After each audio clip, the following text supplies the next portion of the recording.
పొదిల్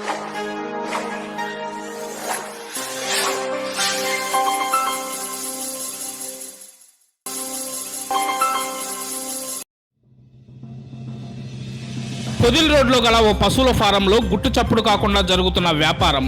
ఆకస్మికంగా తనిఖీలు చేసి కల్తీపాల శాంపిల్స్ ను సేకరిస్తున్న ఫుడ్ అండ్ సేఫ్టీ అధికారులు. కంటికి కనిపించకుండా జరుగుతున్న కల్తీపాల వ్యాపారాన్ని గుట్టురట్టు చేసిన అధికారులు. ఇప్పటి వరకు ఆ కల్తీపాలు ఎంతమందికి అమ్మి ఉంటారో తెలియాల్సి ఉంది. పసిపిల్లలు తాగే పాలు కూడా కల్తీ చేయడం దారుణం అంటున్న స్థానికులు.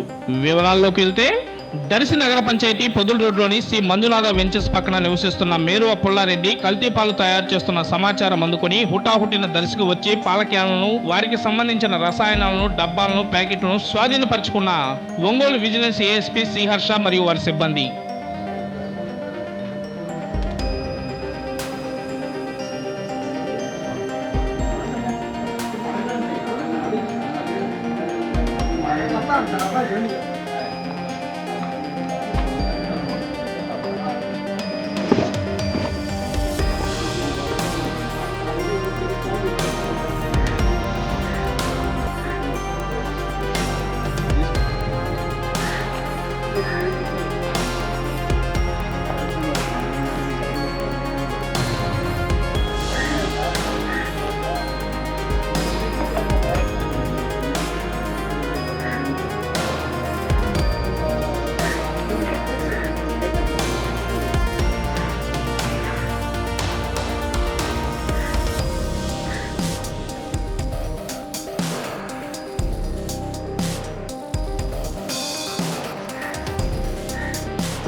నమస్కారం.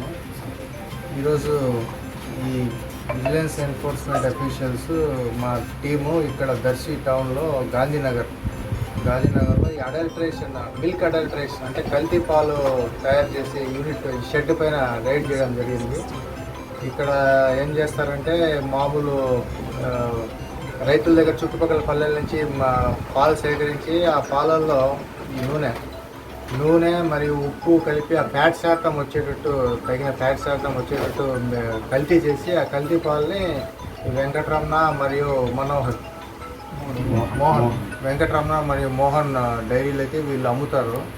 దీనివల్ల ఏమొస్తుందంటే వాళ్ళకి ఫ్యాట్ శాతం పెంచడం వల్ల ఈ ఆయిల్ కృత్రిమంగా ఫ్యాట్ శాతము ఆర్టిఫిషియల్గా పెంచుతారు వీళ్ళు. ఆయిల్ మరి ఉప్పు కలిపి ఏం చేస్తారంటే ఈ పెంచడం వల్ల వాళ్ళకి రేట్ ఎక్కువ వస్తుంది. ఫ్యాట్ శాతం మీటర్లో, డైరీలో మీటర్ ప్రకారం వీళ్ళకి రేట్ ఇస్తారు litre కింతని.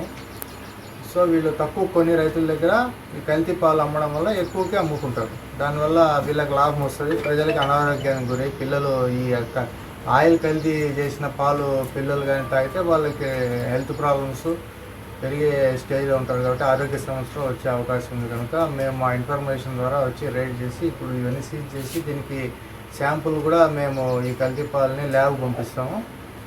Food safety and regulation చట్టం ప్రకారం దీనికి కేసు నమోదు చేసి జేసీ కోర్టులో ఇది ప్రొడ్యూస్ చేస్తాము. ఇది ల్యాబ్ కూడా పంపిస్తాము. తగిన చర్యలు చట్టపరంగా ఏవైతే చేయాలో అవన్నీ కూడా మేము చేస్తాము.